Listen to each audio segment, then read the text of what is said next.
Booyah, and it's time for the Game Sports Show, the Twin Sault's only local, regional, and national sports show. And we're here inside ONNtv studios. It is your host, David McCaig, getting ready for another action-packed edition of the Game Sports Show. And you may be listening to the show via our podcast, our new website, throughout our social media platforms, throughout here on TV, or through YouTube. Either way, we're very happy that you're able to join us for yet another edition of the Twin Sault's only local, regional, national sports show, the Game Sports Show. Don't hesitate to follow us on Facebook and Instagram, which is under @the-Game Sports Show. And to get with and started with the show, we typically don't like to start the show as such, but obviously the biggest news that's come up in sports and recent that I can recall, on Sunday the world lost an NBA legend and a great person in Kobe Bryant. At 41 years old, Kobe Bryant was a complete NBA absolute legend. He had over 33,000 points, 5-time NBA champion, 18-time All-Star, 2008 MVP, 15-time All-NBA team, and 12-time NBA All-Defense. And as you can see on the graphic right now, some videos with Kobe Bryant, he was one among 9 individuals whom passed away in the helicopter crash. And obviously, being a sports fan like myself and much of everybody others, this shocked the world. And among those others that passed away, the victims, there was obviously Kobe, Gianna Bryant, John Altobelli, who was an Orange Coach College head baseball coach, Carrie Altobelli, which is John's wife, Alyssa Altobelli, which is the daughter of the coach and Gianna's basketball teammate, Sarah Chester, Peyton Chester, Christina Mauser, and Aria Zoban was the pilot in the crash. And this obviously, everyone that was involved in that disaster, in that tragedy, it was just as important as Kobe was, obviously, to the world. And we are here at the Game Sports Show, send our condolences to the Bryant family, friends, and relatives of the Bryant family, just friends overall of the Altobelli family, and everyone else that was involved in that tragic crash. And obviously, this was reported first on Sunday morning, and after that, it was just all over social media with a lot of posts and quotes from a lot of news.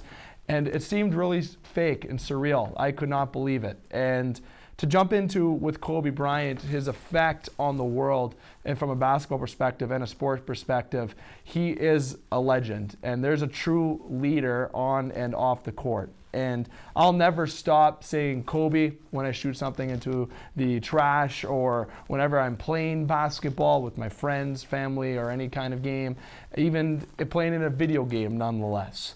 I will always be saying Kobe when I shoot that shot. And I remember Kobe getting his 81 points against the Toronto Raptors. I can remember him winning the 5 NBA championships that he won, doing it with and without Shaquille O'Neal. And at the end of the day, this was a true basketball player who got 60 points in his final game as an NBA starter, and in his final game before going into retirement. And overall, Kobe Bryant had an effect throughout the whole world. I was shook, deeply saddened, as well as everybody else was, just because even if you don't feel like you met or know somebody, Kobe had such a huge part on our lives and everyone else's life, despite if you knew him as a person or watched him or just even read about him in sports articles. Nonetheless, this was somebody that was followed heavily and was a true role model in the game of basketball. And this comes just a day after LeBron James passed him for 3rd all time. And this was something with Kobe Bryant that there will never be a basketball player like Kobe Bryant was. And despite LeBron being at the threshold that he's at, Michael Jordan, a lot of legends that played, the effect that Kobe Bryant, he has 2 jerseys in the rafters at the Staples Center. And a lot of the quotes that we are reading online from LeBron James, which was completely heartfelt, Shaquille O'Neal, amongst much more that I haven't really mentioned here. And obviously at the Grammys on Sunday was absolutely fantastic in terms of the tribute towards Kobe Bryant and really heartfelt. And it was a very emotional day in the world of sports and just overall worldwide. And one thing that I really touched heart yesterday was Jimmy Fallon. I must give a special shout out to Jimmy Fallon for standing up and giving him a 3-minute tribute. You can check out his upload for what he had, the beer run story with Kobe Bryant. And that was something that really hit home. Despite not knowing Kobe, you could see the kind of person that he was. And overall, Kobe, we have nothing but to say thank you for what you've done for the NBA and just overall in the world. And there's one thing I'll say before we go to our first break and get into the hockey side and more sports talk here on the Game Sports Show, is that there's already a petition in place to change the NBA logo to Kobe. And we'll discuss this more throughout the week as we have more time, but I say this could be something that we should do. I would love to see this for Kobe Bryant. Now, I want to give a special quote here before we go to our break and before we go to our moment of silence, our 24 seconds of moment of silence.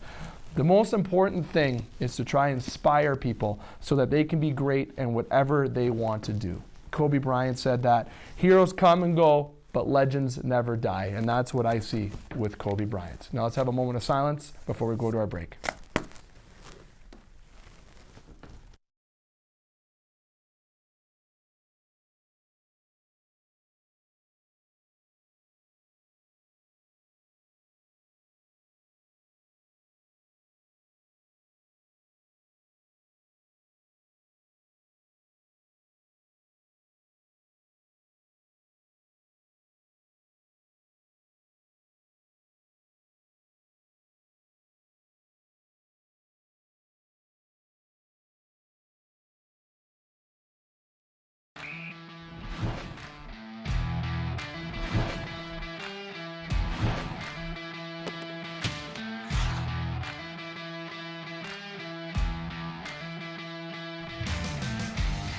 Welcome back to the Game Sports Show, getting ready for part 2 of tonight's edition of the Game Sports Show inside ONNtv Studios, the Twin Sault's only local regional national sports show, the Game Sports Show. And as that header just said, we got some hockey talk here on the game, except it's with Dave, but not with Alex. We got Dane Hantrow making his debut on TV for the Game Sports Show. Daner, welcome to the TV side of things, my friend. Thanks, Dave. Thanks for having me. It's probably my biggest moment of 2020 thus far. So, yeah, I'm excited to get things rolling. You got your shirt on. You got your hair done up nice. I probably should have got a haircut before I came, but yeah, I'll let the flow go for at least one show and then maybe look a little bit more professional the next show. No, you look good. Nice haircut. You look good. And there's one thing that's different that we do on the TV side that on the podcast radio side. We have a big thing when we do our show that notes are not a thing. That's one rule that I enforce. But obviously on TV, we got to make sure that we follow something. Absolutely. So we don't random off and branch off to many different topics.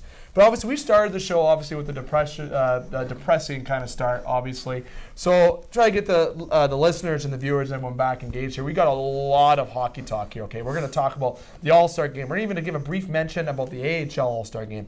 We're going to talk about the game in terms of MVP, some what we thought, some events.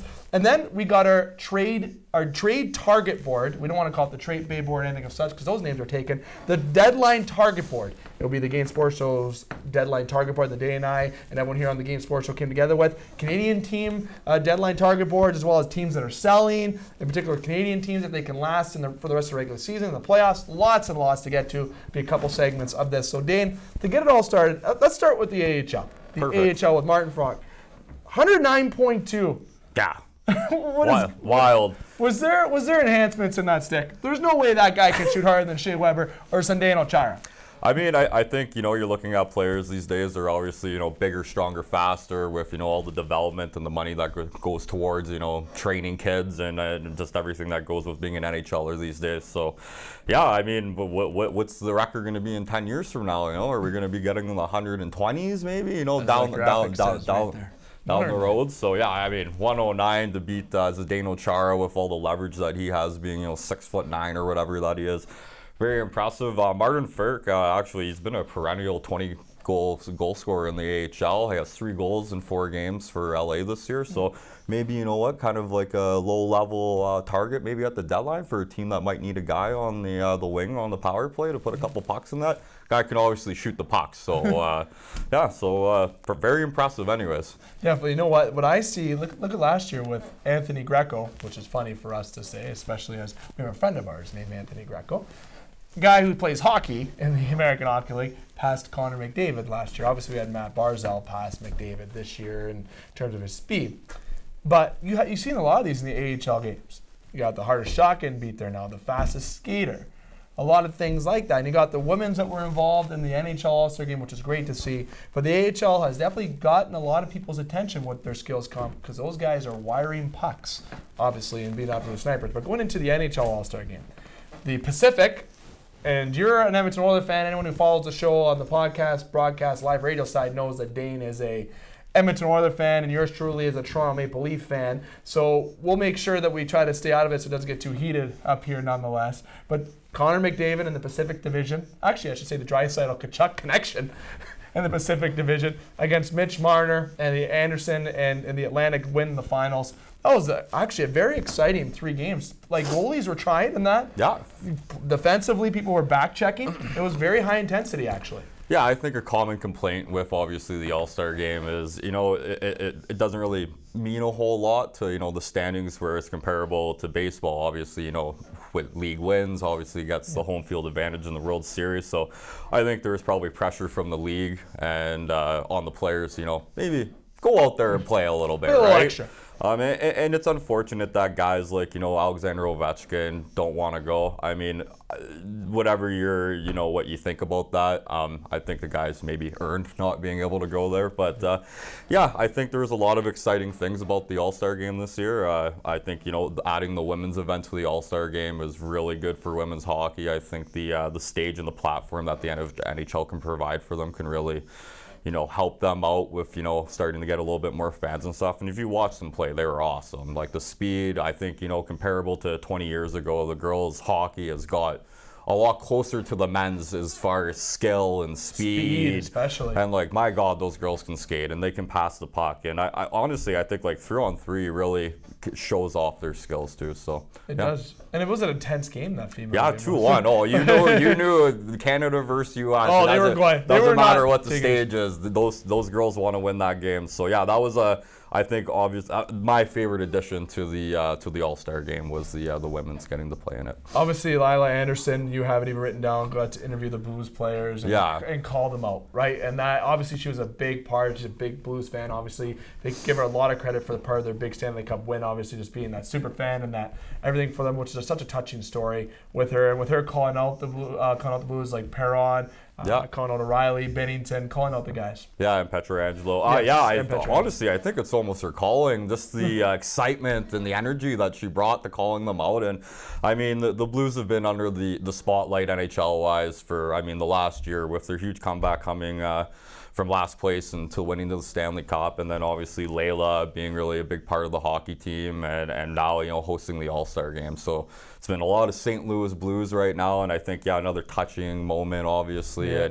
It's really nice to see that she's still kind of part of the team and gets to do fun stuff like that. So yeah, class organization, class act all around for the players to top management for the St. Louis Blues. Nonetheless, they are a favorite to repeat this year too. They're looking good. They're looking good. They're looking pretty good. Now, after the All-Star game comes back to the realization that there's still hockey to be played from 33 to 37 games remaining for teams around that area, give or take.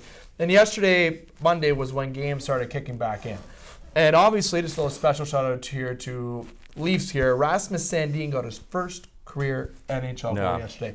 Goal and assist. The guy was actually a force. Yesterday. Yeah, I got to actually catch a little bit of the game last night, and I mean, it's hard to see Rasmus Sandin playing another game in the AHL until maybe for the rest of his career the way that he's playing.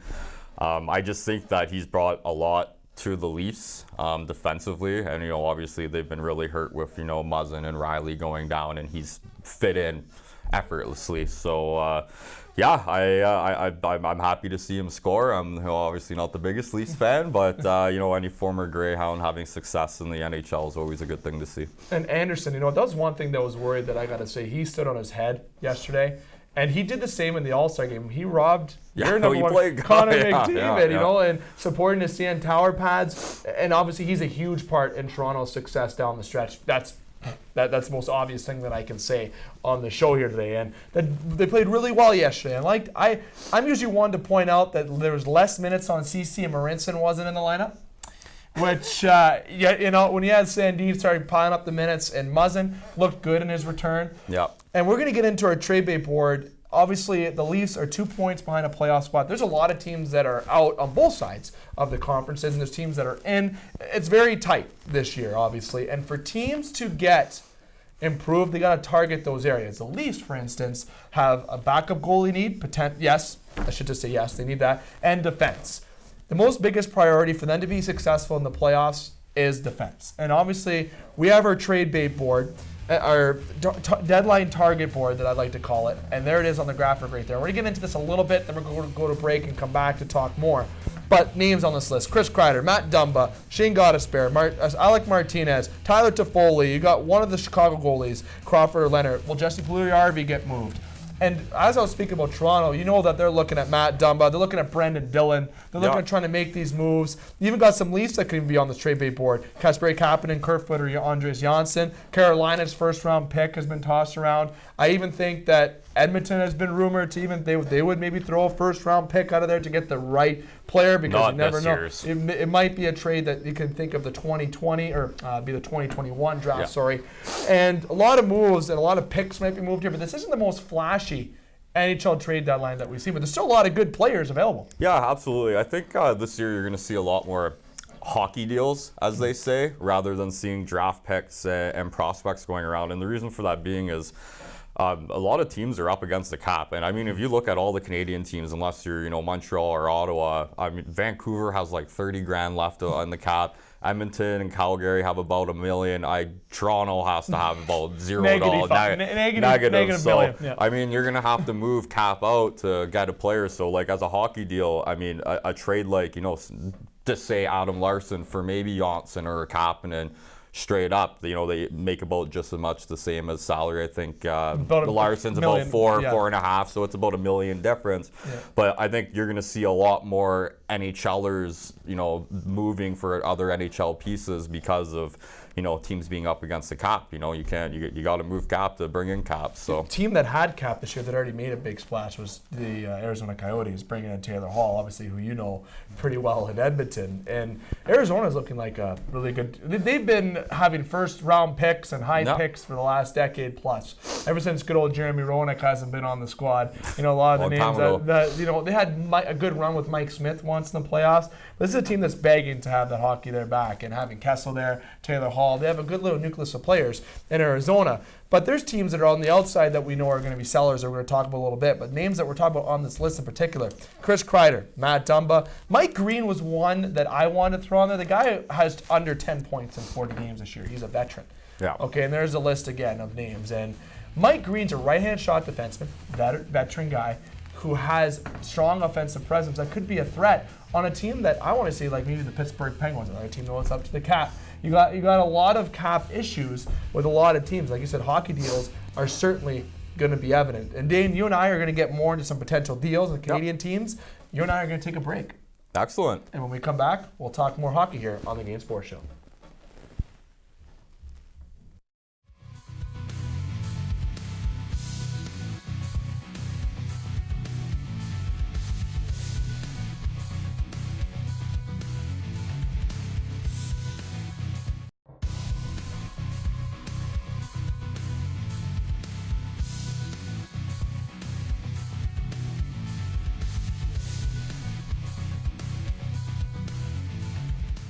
Welcome back to the Game Sports Show, part 3 of tonight's show inside ONNtv Studios. Dave McCaig still joined. I shouldn't say rejoined. Either way, Dane Hantrow still doing his TV debuts. You're still here with great hair and nice outfit for your debut. Nonetheless, we have more trade deadline to talk, and we're going to have a full trade deadline preview and review show that we do all the time on the Game Sports Show.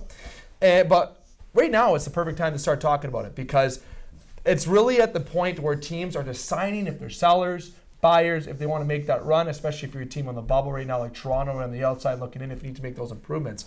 And we talked about guys that are on our deadline target board list. And one name that obviously sticks out, Chris Kreider. And we can't go through every name because we don't have the time, but we'll go through a couple names here, quickly say where we think we're going to go and where they would benefit and potentially even return, Dane. Like Chris Kreider. What do we think? Yeah, I mean, I'm looking at the Pacific Division. I think Calgary, who was an offensive juggernaut last year, has their offense has completely disappeared. So I would look at the Flames and Edmonton, who obviously are looking for forwards too, would be two teams that would be looking at Chris Kreider. I mean, even throw Vancouver in there. It's whether between they want defense or defense or offense right now is I'm not sure, because they're pretty much even between the both. So yeah, I kind of foresee Chris Kreider heading to the Pacific Division. I mean, maybe Vegas goes after them. There's, a 1-point difference between 5 teams there. So if you're looking for a division to make some noise come trade deadline, I would be looking at that division for sure. With Chris Kreider, I got 2 teams in mind: Boston Bruins, St. Louis Blues. Keeping it simple, keeping it easy here. Boston is another team that I said on the show that even look at Joe Thornton. I think Joe Thornton will be traded this year, and he wasn't on our board, unfortunately, but because he isn't the same player that he was, but leadership-wise, Kreider, I think, is a potential better fit for the St. Louis Blues. I think he just fits that scheme. They can make room under the cap with trading and make a good hockey deal, if you will. So I got to say that Chris Kreider would be a good fit there in St. Louis. We'll do a couple more before we go on to our next point. I want to go to Matt Dumba. Now, this is somebody that isn't on everybody's board, and I'll start with this saying that the perfect fit, very simple, is in Toronto. I'm saying that right now, it's a 25-year-old defenseman who's locked up for 4 years. The term salary is good, but the Leafs are going to have to give up a lot to get this. Timothy Lindgren, Janssen, and they're going to have to move money, which is Cody Ceci out just for the rest of this year, and Minnesota can eat up the rest of that money, and because he's going to go to free agency anyways. That'll give the Leafs over almost $3 million of extra cap room after making that trade, which can bring in room to help bring in another defenseman or another goalie. So I think that's the type of trade, and that's why he's on our board, because there's teams that can make these hockey deals, much like the Oilers, which I don't think they're looking for defensemen as much, but type of deals like this where you see teams make hockey deals, the Oilers, Vancouver, and Toronto, but I think Dumba's best fit would be in Toronto. Yeah, I mean, Toronto would have to make a couple, a lot of moves to make that trade happen. I mean, the Winnipeg Jets, if we're going to kind of stay on the Canadian team trend, not having Dustin Byfuglien is obviously hurting them immensely this year. So I think, but I think they really need to figure out if Byfuglien's coming back or not, because I think they obviously still own his contract, and that cap hit is if he does come back. I mean, and they bring in a $5 million defenseman, well then he can't come back at all because there's no room for him, right? Yeah. So I think, logistically, the Jets, they got a lot going on in Winnipeg right now, but I see a pretty good fit in there. I would think the Florida Panthers, who they can score 100 goals a game, but they can't keep the puck out of the net. So I think that's a team that would look for some defensive help, who's right in the mix, obviously, in Toronto's division in the Atlantic, which is, I mean, almost just as competitive as the Pacific right now, with a lot of really good teams battling for playoff positions. So I think, and Toronto, if they can make it happen. So I think those 2 or 3 teams would be interested in Matt Dumba for sure. Last guy we'll bring up quickly before we go to our point, to make it quick and brief. If you had to bring up one team or fit in terms of Tyler Toffoli, who obviously is being tossed around with LA. Yeah, I think Tyler Toffoli, with his cap hit, I think he would be a good fit for any team that's looking for offense in general. I think he's a UFA next year, UFA next year. So he would be a complete rental player. That being, rental player. So if teams are interested in doing that, I know I've heard a lot of GMs kind of specify that they're looking for more of a hockey deal where they want to trade for guys that still have term left on their contract, but. So I could see Tyler Toffoli. He hasn't been, as offensively productive in the last, 2 years compared to his, I think he had a 30-goal campaign about 2-3 years ago. So what's it going to take to get him? You see guys go for first-round picks, and you're like, oh my God, like how is he worth that? So Tyler Toffoli, I think, can go for anywhere for a first or a second-round pick. And I mean, again, the Pacific Division with the Flames, Oilers, and Canucks, I think would all be good fits for Tyler Toffoli. I'd say for Tyler, couldn't agree more. First-round pick. Maybe a lighter prospect, but I see it fit in Pittsburgh. Pittsburgh always makes moves at the deadline, so I would not be surprised. One of these players on our list is going to Pittsburgh. Going to Pittsburgh. Someone's going to Pittsburgh. Now, Canadian team-wise for the target board. Now, we know teams that are selling. We're going to get to that next. We'll just be brief on this. Myself, for bringing up teams from the Canadian side that are on the deadline target board. Ilya Kovalchuk, even though he just signed in Montreal. You have Toronto players, 1 of 3 being Kapanen, Kerfoot, and Janssen. Maybe all 3. You have TJ Brodie, Jean-Gabriel Pageau, or Jeff Petrie or Ron Hainsey. I think Canadian teams, with moving these type of players, if you're Montreal, we're going to talk about them if they're going to be sellers or whatnot, but if the Canadian teams, out of all this, they're, like you said, they're hockey deals with all these players, except 1-year UFAs. It's like Ilya Kovalchuk just signed in Montreal, but he's doing well there. Could be a fit on a team that's looking for some high scoring, which, again, like the Pittsburgh Penguins. Is that a place where Brandon Gallagher goes with Kovalchuk? They know they're going to make a move, but I think Kovalchuk will not stay the rest of the year in Montreal. That's one that sticks out to me. Yeah, I mean, I can't see Montreal trading Brendan Gallagher. He's kind of a heart and soul guy on that team. He's still pretty young. I don't know if it's kind of the time of his career to move him. Maybe it is.